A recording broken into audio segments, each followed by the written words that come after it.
I'm actually starting to believe that Tom Holland doesn't even act anymore as Peter Parker in the Spider-Man films. Instead, he's actually just being himself. Let's talk about how he drunkenly cried to save Spider-Man.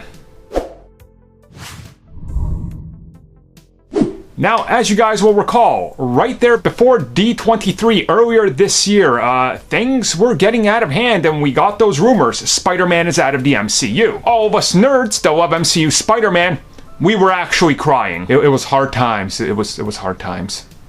As it turns out, we know Tom Holland was rather bummed as well. Now, there is an article down below I will have linked. Of course, I'll read what he said. How Tom Holland reached out to Bob Iger, who of course runs Disney, and the unfortunate timing of Bob calling him back. So here's the quote. "We were at D23, which is the big Disney convention, and the news had come out, and I was obviously devastated. I was really upset. It was not the best day. I asked if I could get Bob Iger's email because I just wanted to say thank you. This has been an amazing 5 years of my life. Thank you for changing my life in the best way, and I hope that we can work together in the future." And I got his email. I sent him the email, and then he responded very quickly saying, "I'd love to jump on the phone at some point. When are you free?" And you don't give Bob a schedule. You say, "Whenever, Bob." 2-3 days go by, and then my family and I went to the pub quiz in our local town. We were doing a quiz, and I'm 3 pints in. Haven't eaten much, and I got a phone call from an unknown number. And I have a feeling, I'm like, I think this is Bob Iger, but I'm drunk. I was really emotional because I felt it was all coming to an end. And then if you guys keep reading on there, there's about another paragraph, but he talks about the fact that he was really emotional, and it kind of confirms what we heard before, that he was in fact breaking down. He was in tears, and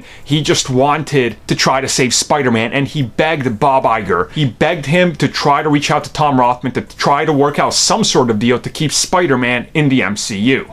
I mean, I understand he's gonna have to appear in Morbius films, so...